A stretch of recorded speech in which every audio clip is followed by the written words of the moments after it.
நீங்க ஒரு மிகப்பெரிய பொறுப்பை சுமந்து கொண்டு களத்திலே நிற்கிறீர்கள். இதில் பொறாமைக்கு வேலையே கிடையாது. நான் பெரியவன் நீ பெரியவன்கிற எண்ணத்துக்கு வேலையே கிடையாது. அடிமையில் பெரிய அடிமை சின்ன அடிமைக்கு பேச்சே கிடையாது. நீனும் அடிமை நானும் அடிமை, அதுல என்ன உயர்ந்த அடிமை தாழ்ந்த அடிமை கிடையாது. அதை தகர்த்துரு. நான் சொல்றதான் கேட்கணும். அது அம்மா சொன்ன மாதிரி தனியா தான் போய் கட்சி ஆரம்பிக்கணும். நீ தனிதான் போய் தொடங்கணும். கட்சியில் நான், கட்சிக்காக நான், இங்கே நில்லு. கட்சியே நான், எங்கேயோ போய் நில்லு. விளங்குதா? சாதி வேணுமா போயிரு, சாதிக்க வேணுமா இங்க வா. மதம் வேணுமா போயிரு, மனிதம் வேணுமா இங்க வா.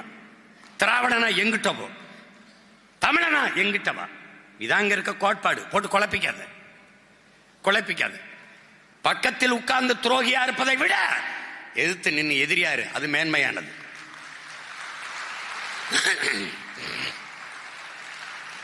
இப்ப அண்ணன் இங்க நிக்கிறது, இந்த திமிருக்கு நிக்க காரணம் என்ன?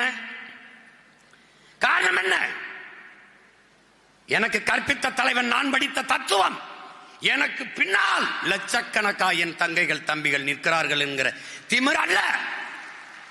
லட்சக்கணக்கான என் தம்பி தங்கைகளுக்கு முன்னால் பிரபாகரன் மகன் நான் நிற்கிறேன் என்கிற திமிர் தான். இப்ப நீ இல்ல, நீங்க எல்லாம் போயிட்டீங்க, விட்டு போயிருவேன்னு நினைக்காத. ஒரு ஆளா மறுபடி காரை நிறுத்தி மேலே ஏறிட்டா கத்திக்கிட்டு தட்டிட்டு இருப்பேன். அந்த இதெல்லாம் பேசக்கூடாது. யாரை கேட்டு வேட்பாளர் போட்டாரு, அவரை கேட்டு வேட்பாளர் போட்டார் சொல்றதுக்கு வேலை செஞ்சா பாரு. எறும்பு மாதிரி வேலை செய், ஒரே முளையா இயங்க பாரு. தகுதி இல்லாத ஒரு பிள்ளைய நிறுத்திருக்கேன் எவனாவது சொல்றா பாப்போம். அதனால பிள்ளைகளுக்கு கற்பிப்பேன். நம்முடைய கோட்பாடு ஒருவர் 10ஆவும் 10 100ஆவும் பகைவர் நடுங்கும் படையாவும். படையை பெருக்கு, தடையை நொறுக்கு, இனத்தின் விடுதலையே இறுதி இலக்கு. இதுக்கு என்ன வழி? எளிய சுமை இனிய பயணம். எப்படி? வேலையை சிறிதாக்கு, வெற்றியை எளிதாக்கு. எப்படி ஆக்குவாய்? நீ எங்கு வாக்கு செலுத்துகியோ அங்கே நீயே தலைவன், நீயே வேட்பாளர். உன்னுடைய இலக்கு, என்னுடைய இலக்கு, என் வாக்ககத்தில் வெற்றி வாக்கு. அதான் என் தம்பி சொல்றான். நான் பிறந்த மண்ணில் வீராணத்தில் என் வாக்ககத்தில் வெற்றி வாக்கு. அதை ஒவ்வொரு மகனும் தொட்டுட்டால் நாடு நம்மகிட்ட. என் அன்பு பிள்ளைகளே, உங்கள் கனவு, உங்கள் இலக்கு, நம் இலக்கு நாட்டை வெல்ல வேண்டும். முடியவில்லை, உன் தொகுதியை வெல்ல வேண்டும். எப்படி? திருச்சி, துறையூரை நான் வெல்ல வேண்டும். கரூர், நான் கிருஷ்ணராயபுரத்தை வெல்ல வேண்டும். நாட்டை வெல்லணும். முடியல, என் தொகுதியை வெல்லணும்.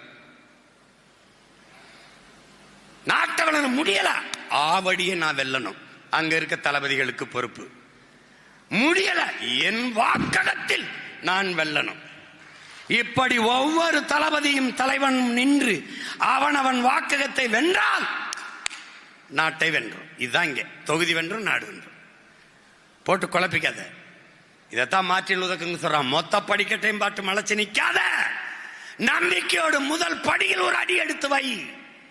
அததான் இப்ப நான் செய்கிறது. இதுதான் எளிய சுமை இனிய பயணம். வேலையை சிறிதாக்கு, வெற்றி எளிதாக்கு. இதை கடைப்பிடிச்சிரு.